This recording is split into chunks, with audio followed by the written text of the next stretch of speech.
All right, folks, here we are again. It looks like I got a green box here, so that looks like the shit is working like it's supposed to for a change. How about that? Thank you to all of you who are being so patient with us. I see we still got viewers on Periscope somehow, so thank all of you for your patience and all of our fucking shenanigans. Spees, Benchmark, Spees in the Benchmark Show. Great White Hope, Take Dark Knight. fucking 12, trying to get the shit right, and we're going to bring on our special guest. Oh, okay.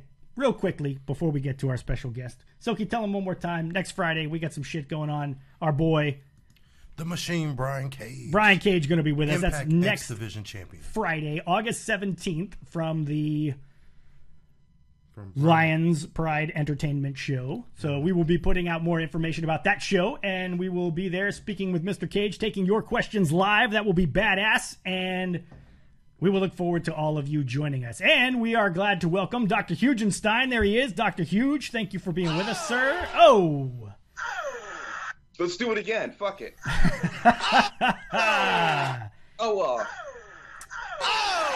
There you go. So, once again, everybody, thank you for your patience while we get all the technical difficulties worked out. Tonight, it was a pain in the balls, but it appears to be working as we like now. So, let's talk some SummerSlam, Dr. Huge. Oh, Juanito's coming strong with the super heart. So it was fucking Juanito kid. Don't you love this guy? And our boy Anthony from Get the Tables, thank you very much. All of you guys who join us from Dr. Huge's show. I had the good fortune, Silky, to go on Dr. Huge's show last week. And wouldn't you know, all of his guys start coming over here and watching our show. So we are very grateful to you, Doc. You're welcome. For getting the word out. We do here at the Hugenverse. It's a beautiful thing. We go to the good shows. Get the Table, Spees and Benchmark, whoever, RJ from Ringside Rant, all the friends and fans of the Hugenverse. That is correct. And we enjoy everybody. And thank you all for sharing, retweeting, doing your thing. We appreciate that very much as well. All right, Doc, so assuming that most people probably didn't hear what we were talking about earlier, let's get back to some of the shit that we were saying about SummerSlam. We got to talking about Daniel Bryan and The Miz and how things should probably be much more exciting at this point, considering those two being in the match and how everyone's kind of been waiting for that match forever. Do you feel like it's not as exciting as it should be with those guys?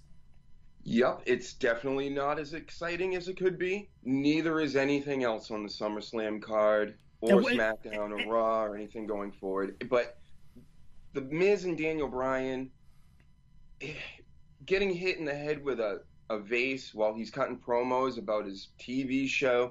Clearly the focus is off.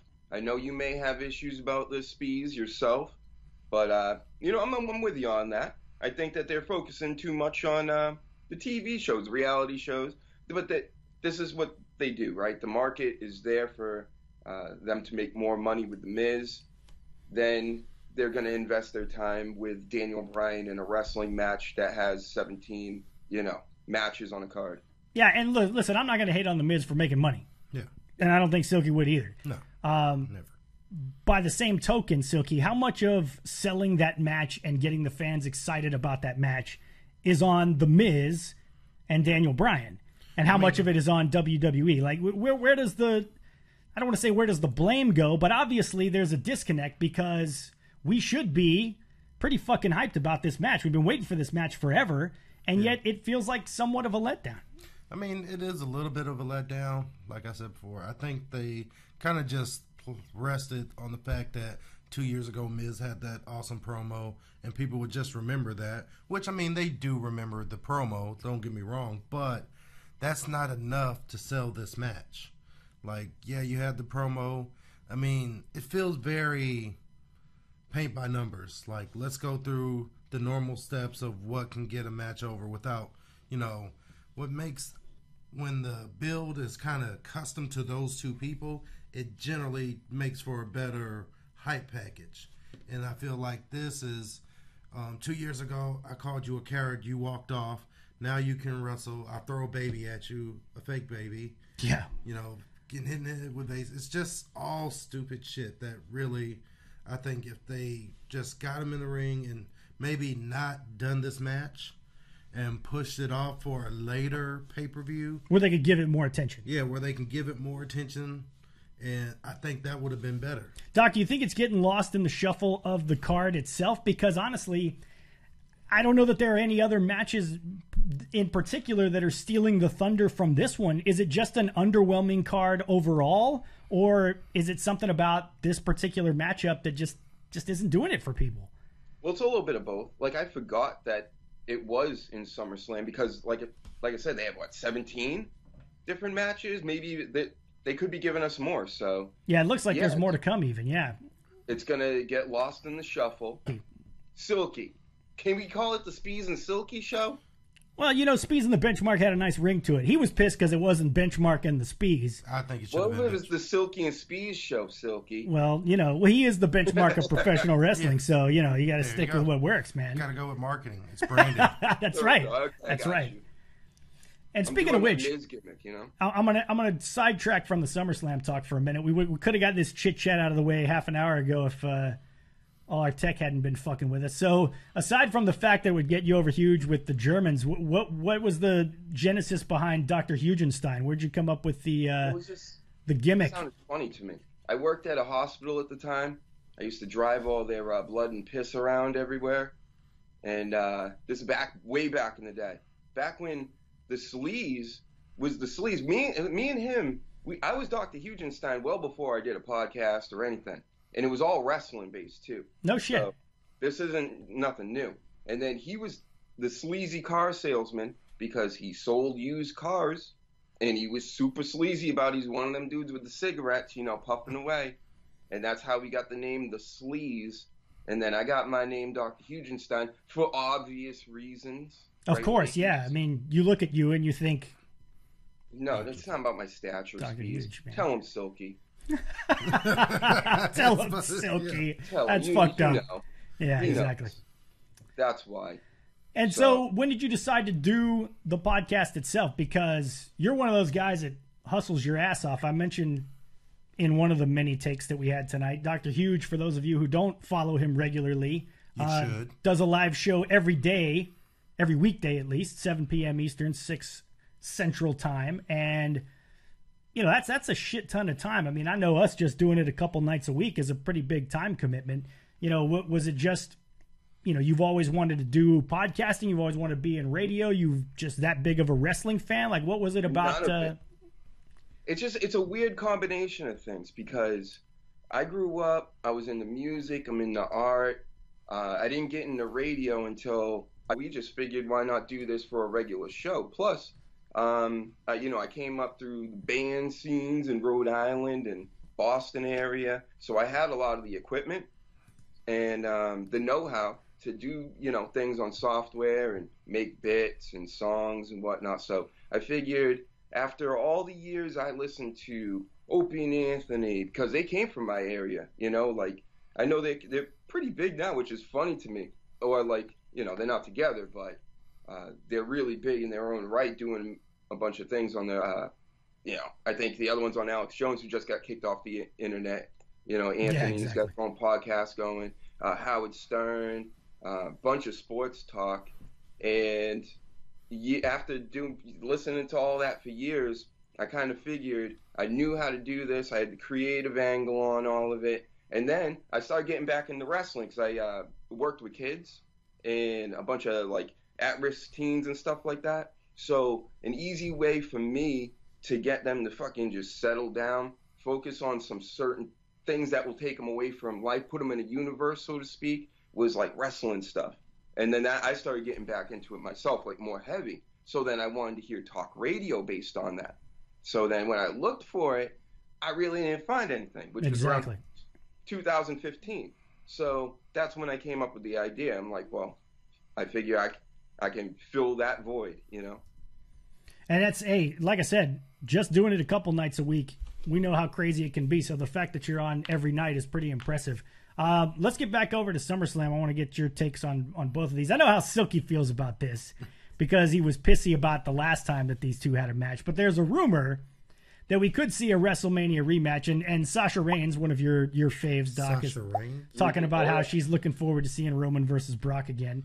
Dr. Huge, get the tables. The next podcasting thing, says Juanito, who's coming strong with the Super Hearts as always. We appreciate that. But we could be seeing John Cena and Undertaker no, God! again at SummerSlam. No, And Silky God, started this please, shit again. no! You know you liked it at WrestleMania. You did. No! Yes, you did. You did like it at WrestleMania. The Doc liked it at WrestleMania. Am I right? Yeah, I was entertained. There you go. So, do you think part of the, I don't want to say lack of buildup, but maybe the fact that people aren't so completely doing backflips and shit about this year's SummerSlam is because we don't have some huge names like a John Cena who's been on, 16 straight SummerSlams or some shit like that. You know, we don't have an Undertaker. We don't have guys like that. You know, Randy Orton's not in there. You know, guys that have been around forever. Could that have something to do with it? And do you think maybe adding that Cena-Undertaker match will get people a little more fired up about it? It's a goddamn abortion and a disgrace. It is, thank you, Jim, but it is not in this particular case. It is. It is 100%. They don't need them. Bottom line is they don't need Undertaker and Cena to do anything with each other in the ring. Nothing sexual. But because where do they go with this? I mean, it's a one-time spectacle thing. There's no question about that. See, the key, though, is one time. This is not Rock Cena where it's once in a lifetime that happens twice. This one-time spectacle was at WrestleMania. You got it. It's done. So you don't want to see John Cena or Undertaker at all? No. Doc, do you want to see John Cena or Undertaker at SummerSlam? Don't you think it makes SummerSlam that much better when you have these types of guys on there? You got Lesnar. I don't want any more matches. I think this is enough. Well, I'm with you in that regard. Save it. Save it for another time. Like you say, it really is unnecessary, first of all. Yeah. But then, I think it's more of a favor for John Cena and The Undertaker, if anything. And plus, I think John Cena's only coming back for the Super Show this year. Am I right? Well, I read earlier today that he actually teased on, I don't know, Instagram, something like that, a video that he's going to be in the show over in Shanghai in China. He's talking about debuting a new finisher at the Shanghai show. He speaks Chinese. So anyway, he should be there for that. And yeah, then the Super Show in where is it? Australia. So he's coming back for that as well. I don't know. I'm one of those guys, it's different for, say, WrestleMania. As much as WWE builds SummerSlam as the second biggest show of the year, I mean, you could argue that Royal Rumble's overtaken that, because people really dig the Rumble. But yeah, you don't you don't necessarily bring back the huge names for SummerSlam like you do at WrestleMania. Can I ask you a quick question? Absolutely, please do. Do either of you remember really what happened at SummerSlam last year? I remember the Fatal 4-Way for the title because I thought that was a cool match. Strowman and Reign. Was it Strowman, Roman, Brock, and was it Kane? Kane. Was it Kane? Mm-hmm. Yeah. I thought that was a pretty cool match. But yeah, as far as the other SummerSlam stuff, not really. Not really. Yeah, me neither. Nope, not at all. Yeah, it's something about like I said, man, it's one of those things that's just kind of lost its luster as time's gone on. I think if they really need to build up to these big four more, because WrestleMania is the feeder to, Royal Rumble's the feeder to WrestleMania. So people get excited more about the Royal Rumble because of the implications of WrestleMania. They need to have some shows that lead to SummerSlam to make it a big thing, because outside of people with knowledge and fans that know that these are the original four pay-per-views, right? There's nothing that says SummerSlam is one of their big deal pay-per-views no more than, fucking Battleground or Fastlane. Other than the fact that it's Money in the Bank, I think. Yeah. Money in the Bank's supposed to be the feeder. We even have a Money in the Bank match in this SummerSlam. I think they just totally abuse that pay-per-view too, but that's a whole nother podcast. Yeah. Well, and that's other than the fact that it's a fucking 8-hour show. Yeah. And they jam-pack 1 million matches in there, which is not necessarily a good thing either. So that could be a little bit obnoxious.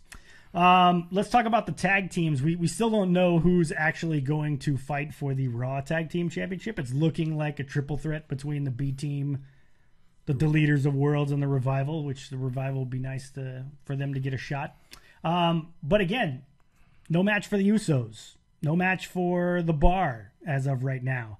What do you think about the state of the tag team division, Dr. Huge? Are you as befuddled by it as we are, because it seems like they don't really know what the hell they're doing with it?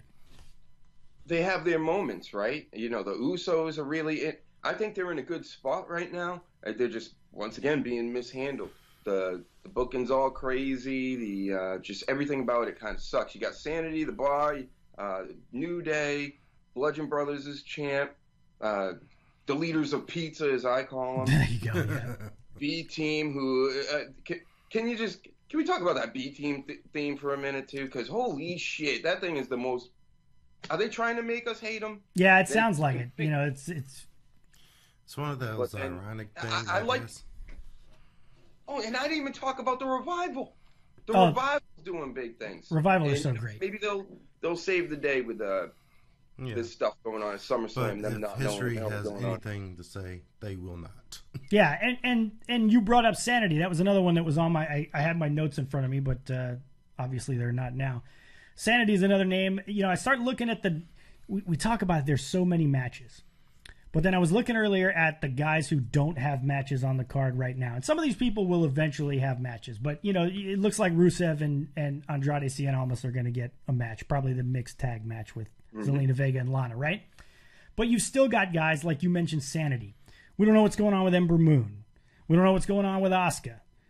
You know, we mentioned Randy Orton. We mentioned Drew McIntyre before. I mean, McIntyre's on the show, but he's basically a fucking manager. He's one of the, you know, hottest new guys that you have on the, you know, on the roster, and he's not doing anything. He's standing outside the ring, you know, fucking off basically. For there to be so many matches and still to have so many superstars that don't really have a place on the card, does it speak to WWE just having too much fucking talent? I mean, could that be part of the issue? I mean, I think it is. I mean, but that's what we have. That's the boat they've created. I mean, that's why they split the show. So I don't understand. Like, I don't like this splitting, then going back, then splitting, then going back. Like, this show would be 100% better if we had these brand exclusive pay-per-views so that only the big matches got on to SummerSlam. Only the big matches got on to Royal Rumble. See, the Doc's agreeing with you. He likes that idea. It makes no sense because now you're trying to put everything into this one show because you have no other shows. They need to just go back to splitting up the pay-per-views. I think it would make for a much better product because you took all these spaces. When you have 2 pay-per-views, that's 2 pay-per-views worth of matches. You know, let's say roughly 10, 12 matches theoretically. It's probably more like 20, but whatever. Right. But now you take those and you put them all in one. Nobody wants to sit through that shit. Like, I mean, you were at WrestleMania, and that's one of the things you were saying is that it was just so. Oh, you're fucking exhausted by the time you get to I've been to the Ring of Honor shows during WrestleMania. It's just so fucking long. Yeah, agreed. And Doc, do you think it's going to get even worse considering NXT's getting pretty jam packed as well, and there's a handful of guys there. But I like NXT because they keep their takeover shows 5 matches. Which is fucking sweet. We were talking about this the other night. The fact that they don't... Well, maybe 6 to the crowd. It's like 6 or 7. Like, they'll have 3 matches that they'll cut together as a future and next NXT taping. But the actual takeover show that we watch at 7 p.m. Eastern is fucking 5 matches. And they're all, 20 minutes. Plenty of time. They're getting plenty of time to do what they do. Yeah. You know who has the same problem right now, too, is... the UFC as the WWE. They give you a ton of, like, weekly, every Saturday night. They're like, here's another fight card, here's another fight card. And it may be one interesting fight that's like the main event, and the rest of the card you don't really know about. And especially with their big sellers, the $60 ones, those are supposed to be something. But then you look at the card up and down, you're like, this ain't much, when they should be really stacking those cards and the rest of them. I mean, I know it's a little different than what the WWE need to do, but it's pretty much the same thing. Yeah, no, it's the same principle. Sure. Yeah, no, I'm with you on that. Getting caught up on some of the comments here. Sorry, guys, we've fallen behind on you there. It was Samoa Joe who was actually the 4th guy in that match at SummerSlam last year. Completely forgot about that. We got to talk about Joe and AJ Styles here in a minute. Sasha Reigns wanted to see Sasha and Bayley in SummerSlam. I do not. I've seen rumors that they might end up having a tag match against the Riot Squad, so maybe we see something like that happen. It seems like we're laying the foundation for a women's tag team division. Or are we, Dr. Huge? Would you agree with that? Does it look like they're headed in that direction? Yep, especially maybe even with Charlotte and Becky, and that could be a swerve. I know they're trying to make them enemies, and they could fight in an angle going forward, or they could build their own little SmackDown team. You got the Boss and Bailey doing their little team on Raw, and then maybe their Survivor Series right around the corner. Boom. There you go. There you go. And Aleister Black needs to debut, Sasha Reigns says. And we welcome Brooke. Thank you for being with us, Brooke. I hope you found us after all the bullshit here. And our friend Tana, Busting for Autism. Thank you for being with us as well. And thank you all you guys who are keeping coming strong with the Super Hearts and everything. We appreciate that too. So it's looking like, Doc, that we are not going to have the WWE Championship in the main event. It's looking like it's going to be Roman and Brock Lesnar again. But we do have a pretty solid matchup in Samoa Joe versus AJ Styles. Do you think this is Joe's time? Do you think he finally takes the strap off of AJ, or do you have AJ retaining here? What's your thoughts? Oh, sorry. No, he's first of all, he's not fat. He's husky. He is husky. And second of all, and he's a badass. AJ Styles because he's on that piece of shit 2K18. See? Game. Now, Silky, are you listening to this shit? Dr. Huge agrees that's completely with me. dumb. I'm sorry. Silky gave me the whole shit about this. I mean, people are going to buy that game. People are going to buy that game no matter what. They are not. I just refuse to believe that they're just going to keep this high, which, let's be real, AJ's stale now with the title. I think he is, yeah. So, Joe is a new blood, a new I know he's gonna that exactly. They could definitely. I don't see it. I see Joe winning this because at this point, fuck that game. Fuck that game. You just want to see Joe win. Not that I just want to see Joe win. I mean, at this point, I feel like that's where they should go. Yeah. Because AJ's. I mean, what can AJ do that he hasn't already done for number one? And they killed a shitload and pretty much, I think, ruined his whole fucking title reign, the second title reign, with the whole Nakamura feud. That fucking tanked the title reign. Yeah, exactly. It was completely bullshit after that. But I mean, there's someone they need a heel, need a viable heel champion, because I have a sneaking suspicion that they are going to finally put the title on Roman. You would think so. But I mean, I said that on our WrestleMania one, and we saw how well that worked out for us. Yeah, no shit. So, and we've probably been saying that for a long time before that as well. Mr. Warren Hayes joining us here. He says you can't take all of your great women and put them in tag teams. That's a good point as well. Yeah. I mean, you got to keep some singles there. But you could do it for like a tournament or some shit like that, just to have some intrigue around it, and then go that way. More women than you think, especially with the Mae Young Classics and all the ones coming up. I mean, they don't want Impact getting them all of them now, you know. Rebecca Smith wants to see heel AJ come back. I think that would be a nice swerve. I think he's better as a face, honestly. Because when you read up, and as a wrestling fan, you're naturally going to look more into these characters.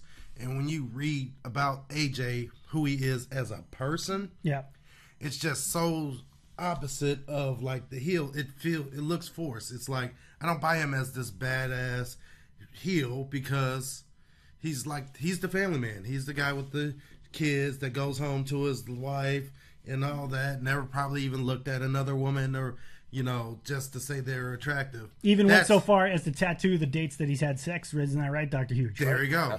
Fact. It was facts. But so I don't see him as a badass. Like he needs to be that baby face. That's fair. I mean, look, I've never been, at least in his WWE run, I haven't been super impressed with AJ on the mic either way. You know, he's another one of those guys that's not really going to sell me on a match based on what he says. You know he's going to kill it in the ring because he's good like that. But, you know, I'm with Silky on this one, though. AJ Styles is definitely, he's not necessarily a better face. It just suits him better, you know? So in the stories and all this, especially with Samoa Joe calling him out, saying he doesn't even love his family, like he's one of them dads that tries to golf and, like, stay away from his house after work and stuff like that. Like, that's the picture that Samoa Joe was painting. Right. And you know what? I kind of believe it. Yeah. I believe in it. It's so I want to believe in Samoa Joe and him winning. I'm telling you, when you're on a piece of shit game like 2K, which all the mutton heads buy, the mutton heads, you're gonna get over. You have to get over because you're on that $100 basically stinker that everybody's going to just buy. Ridiculous. Yeah, though. Dr. Huge is not a fan of the game, man. I mean, No. it's not. I mean, the greatest. I think he hates the game. Would be Yeah. even better. Hate it. Yeah, he hates. Stop buying that game, people. Just Make don't them buy make it a all good together. one. Thank you You for know? joining us, Chris Surratt. We appreciate that. Maybe they should make an NXT game. That would be dope. Alistair Fiend says AJ needs the Corbin cut, which that would not be good. No, that would not be good. I mean, I'm not a But the fan mom of. cut is not. I'm not a much fan of better. the soccer mom cut either, but I couldn't picture AJ with the. No, you can't do that. What about Dean Ambrose? Brooke is bringing this up, Doc, and he's another guy that's been out for a while. It looks like his return is imminent at this point. You guys think that Dean Ambrose gets involved in some capacity at SummerSlam? Could we see him Absolutely. running Because in? I love Dean Ambrose. And he loves us. And he loves black guys, Silky, so you should be excited about that. Do you see him coming back in and making his presence felt at SummerSlam? Is it something that you see maybe later down the road after we settle I all the would see titles it. and such? Yeah, later, because I heard when he got his injury that he was coming back in October. I know he could come back early, of course, special medicines and whatnot. But, save it for Survivor Series. Join a team that needs him.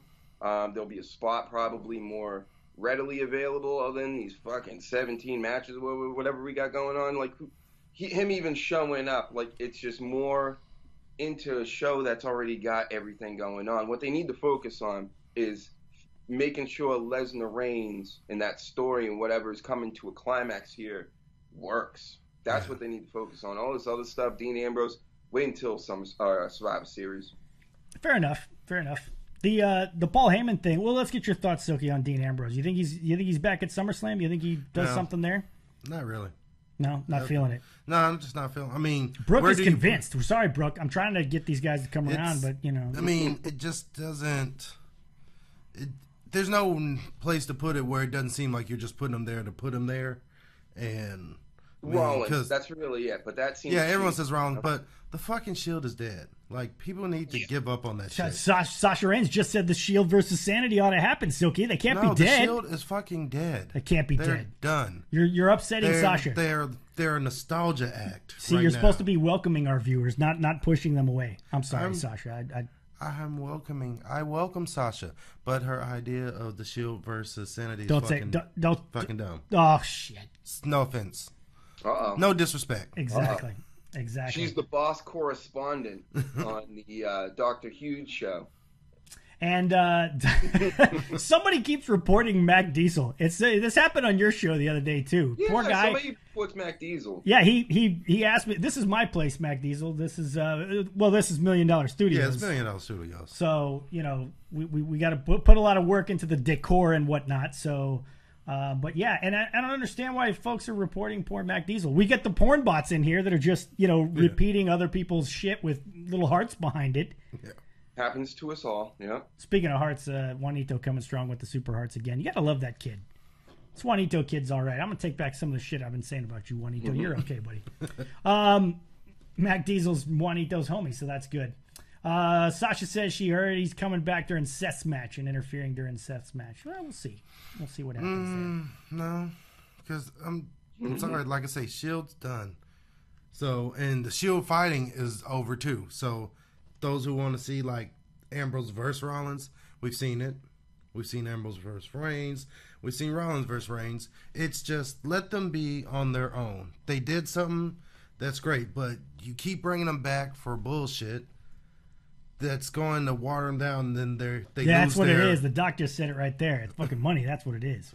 But they lose their fucking appeal. Like, after a while. Yeah, fair it's enough. like, how many times did the NWO come back? Now, who actually thinks of the NWO, like, outside of the initial 3 that obviously made an impact in wrestling history? But outside of that, when you think of NWO, all you think of is people. Like how they watered it down and everybody was a fucking member of the NWO. Yeah. You need to let stuff, Just be. let it sit. That's fine. No, I'm okay with that. I mean, I'm okay with the occasional comeback. It's different because we had the same conversation, Doc, about the Undertaker coming back and about how he should just be left alone and let his legacy be what it is. Yeah, he's and my tarnishing it. take on it was, if the guy wants to come back, who the fuck am I to tell him that he can't come back? I mean, you know? we're not saying that he can't. I mean, but I'm saying that he shouldn't. No, but I'm with you as far as the Shield goes. You know, shit, you guys got plenty of other stuff to do. You mentioned we've been talking about Roman, been talking about the Shield. Paul Heyman, to me, has added so much intrigue to this main event match because, you know, we've seen Reigns and Lesnar so many times before. But what's going to happen with Heyman? Does he stay with Brock? Does he end up turning on Brock at the show? Does he end up, you know, Brock leaves and he ends up with somebody else? What do you see happening with Paul Heyman at SummerSlam #1 and, you know, after this match, whatever the outcome could be? Where do you see Heyman going forward? Well, I see Heyman doing a lot of different things, and that's what's great about this whole angle is it could really go a million different ways right now. I think one of the end games to this is Kevin Owens getting the Universal title. But as far as Paul Heyman goes, he could go with Roman Reigns and be with him. He could, you know what, right now, I was thinking about it earlier today. Brock Lesnar, with the rumor of him sticking around, trying to go for the UFC belt, keep the Universal title, I wouldn't be surprised if this was Paul Heyman and Brock Lesnar's way of swerving everybody, and then they hug, like, after the match or something like that, or even gets Roman Reigns involved, like, oh, I got to save Paul or do this for him because Brock's, you know, and they just, boom, you know, switch it around on him. So, I mean, I wouldn't I think that could be happening. That's not far-fetched. No, it's not. That's some shit that they would do. I mean, you even saw it with Heyman on, you know, Monday night, where, you know, he was all but, you know, he was on his knees begging Kurt Angle to keep him. And then as soon as Brock's music hit, he got that evil fucking smile again. And it was like, all right, bitches. Yeah, I can totally see him doing that. I think it's so much more. Sorry, Silky, go ahead, man. But, I mean, as far as afterwards, if Brock should leave, I mean, honestly, I don't really see much for Heyman because if you've looked in the past, Heyman only works when he has that connection. Like, they've tried to pass off guys as Paul Heyman guys, like with the Curtis Axels, the Rybacks, the Cesaros even. And because there was no natural chemistry, because this was something the office said do, none of that shit worked. He had natural chemistry with CM Punk. He had a natural relationship. He had a natural relationship with Lesnar. And that shit just worked. You can't, I mean, he is one of the greatest managers, but also you can't just put anybody with him. So, I mean, I don't know who I would put with him after Lesnar goes, if Lesnar should go, that makes him viable manager. I mean, Doc, I want to get your take on that. I catch up on a couple of these comments here. Heyman's going to help Brock win to swerve everybody. That's what England says. Warren thinks Roman's going to beat Lesnar, a la Lesnar beating Cena. We'll see about that. Brooks says he's going to stick with Brock, but we shall see. Sasha Reigns thinks Ronda Rousey is a possibility. Now, Heyman has said before that the two folks that he would consider working with would be Ronda Rousey and Roman Reigns. So, Doc, let's get your take on this. Do you see him having the kind of chemistry that Silky's talking about, that he's had with CM Punk, that he's had with Brock Lesnar? Do you see him latching on with anybody else on the current roster where that same kind of chemistry could work and he could have the same kind of impact on that character as his manager? Two guys. And I know it's, for many, they're probably not going to understand it, but I'll break it down real quick. Velveteen Dream, Elias, because they're two guys that have completely sold out for the business. So that's why you can have an Elias documentary where he acts like Elias the whole time. Him with Paul Heyman works, and not like he needs him or even like they need each other, but every musician needs a good agent, needs a good, something, so it's still you can make sense of it. Same thing with Velveteen Dream. He could think of himself so highly that he needs an advocate, because at times he don't even want to speak to people. He's just like, whatever. You know what I mean? And he totally buys in. He's one of these guys that I expect if I see him out in the street or at the mall or something, that he's going to be gimmicked up at least a little bit, And there's not a lot of guys in the business that are like that anymore. So if I had my pick, I would say those two, just because I don't think you can't fail. You couldn't fail with those two. But everybody else, it would be him helping other people. I heard he was working with Kona Reeves, but he could just be working with a bunch of NXT people. But I actually like Kona Reeves, and everybody's been giving him hate. He's another guy that seems to be, at least I don't know in the ring, but outside the ring, selling out Velveteen Dream style for his gimmick. So yeah. You like either one of those picks, Elias or Velveteen Dream? I see his logic behind it. It's just, I was going to ask him a question. Do you think that Heyman would actually hurt them as far as because they're both, like you say, so over and so invested in their character. I don't think they really necessarily need Heyman as a manager. I mean, in your scenario, how you were explaining it, it works. Yeah. But I think that would take away from them. You think he'd get in the way more than anything else? I would do, just spitballing since we're talking here, EC3, because I don't like EC3 on the mic. But he is talented and he's got the look. He could be that asshole, like he is the top 1%, that he paid Paul Heyman to be his backer, to handle all his business that he doesn't want to handle because he's the top 1% and he's too big to handle it in his mind. Yeah. I see that working, well, possibly.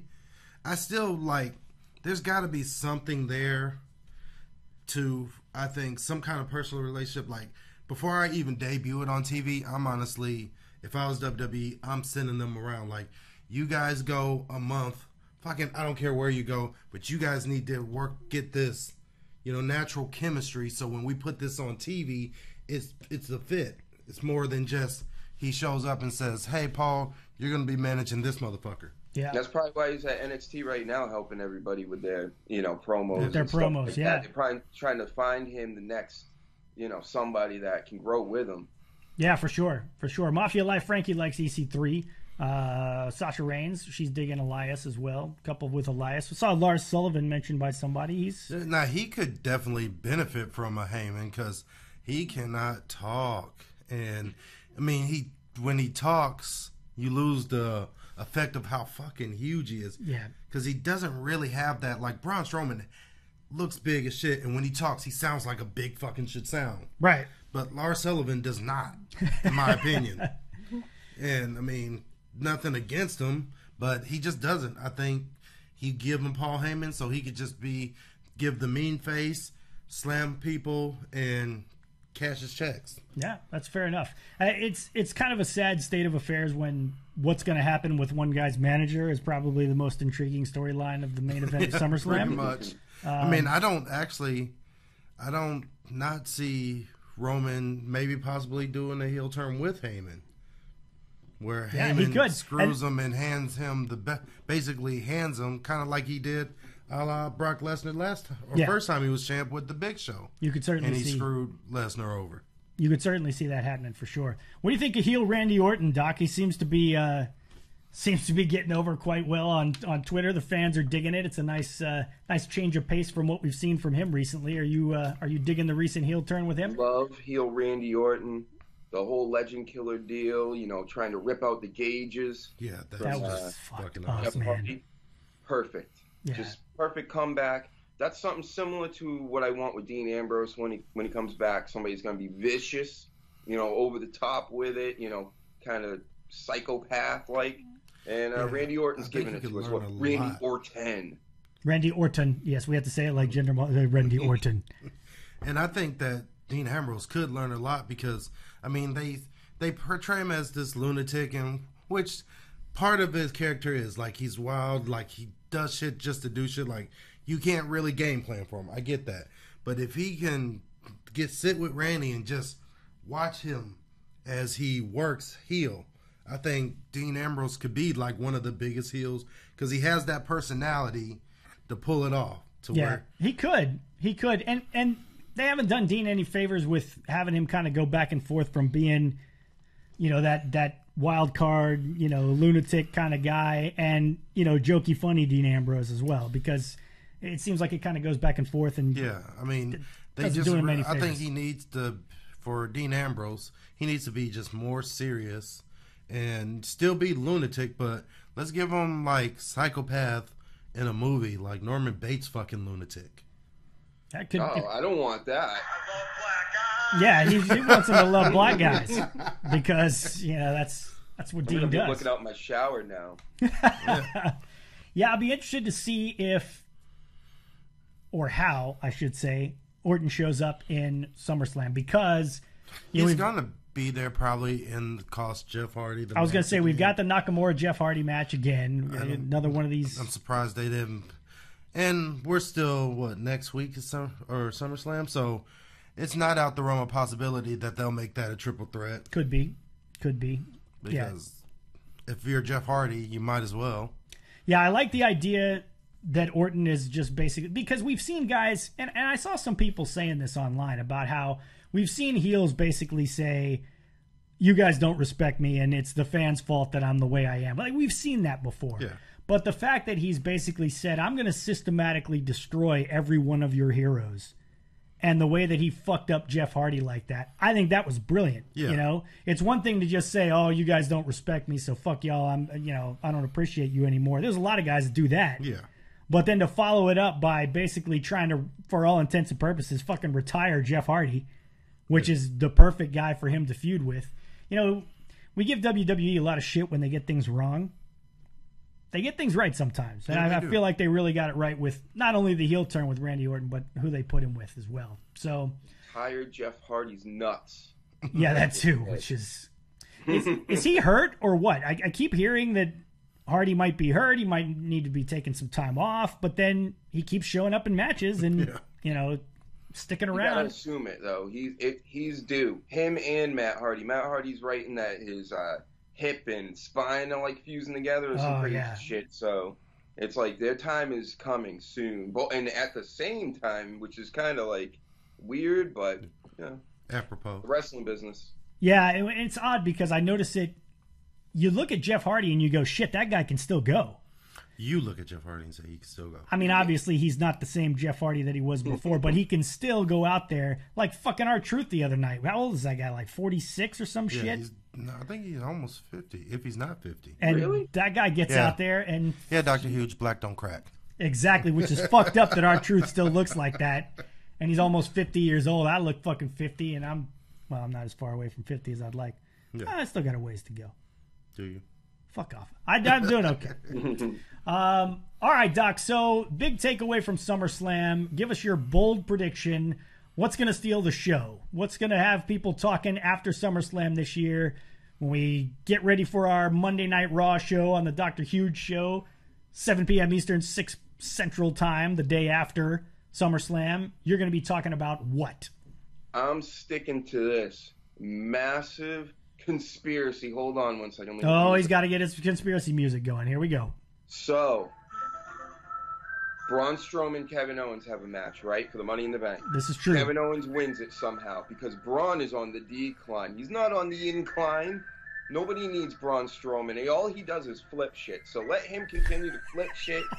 Kevin Owens takes the Money in the Bank briefcase, which that whole pay-per-view, remember I told you earlier, was the shits, just because they didn't do anything with it. They go back to SummerSlam with Kevin Owens interfering in the match right after Roman Reigns say he wins it. He cashes in on Roman Reigns. Boom. Kevin Owens is your champion. Everybody's in shock and awe.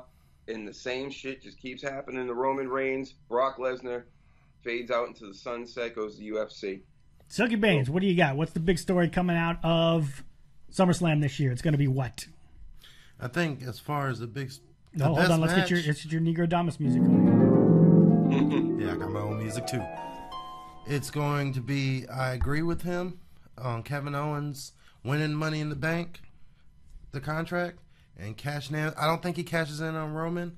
I think he Seth Rollins it right at the end where they're both down, and he comes and adds himself into the match and wins. All right. And my bold prediction, I'm going with Paul Heyman joining up with Roman Reigns. I think it's time. I think it's going to happen. I think Heyman is set to do something different. Oh, see, Silky, I'm trying to... Now, I didn't shit on your prediction, nor did I shit on the fact that you just piggybacked off the dock like you do with my fucking picks that I get right.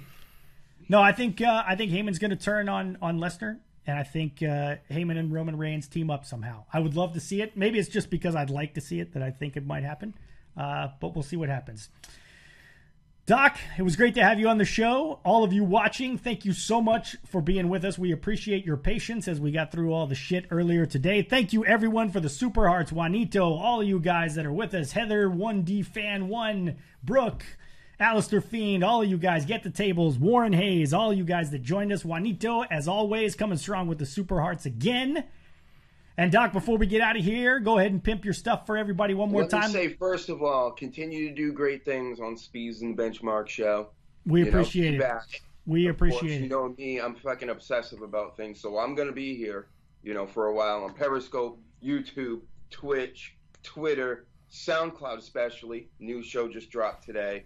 All over the internet. Dr. Huge Show. I've noticed that I've looked myself up on the internet recently. And a lot of blogs and news sites use my Twitters, which is cool because, I'm famous and stuff. There you go. See? You guys get famous, like Dr. Huge, like Get the Tables, like everything else. We'll get it. We'll get all the tech stuff figured out, all of us together. See, and then we'll sit in jacuzzis and have Tessa Blanchard and the rest of the yeah, he's a big Tessa Blanchard fan. Service martinis. There you go. Well, see, we got you on the ground floor, Doc, before you got too fucking famous to show up on shows like this one. Yeah. It's good that we got you on I'm super here. famous. I'll do anything, Well, there you go. That works too. I want to remind you guys, those of you who joined us late, once again, that next Friday, we got a great show coming up from the Lions Pride production show in Bryan College Station. And the Machine Brian Cage will be joining us live. We'll have more details on the time as we get closer to the event, so make sure to join us for that. Dr. Huge, sir, we thank you very much for being with us. We will look forward to your show as we always do. Silky, anything else to say to the people before we get out of here tonight? Same as always. August 26th, come watch me in Katy, Texas, punch people several times around the facial region. Thank you, folks, for watching. Appreciate you sticking with us through the technical difficulties. We'll see you next time right here on the Speeds and the Benchmark Show.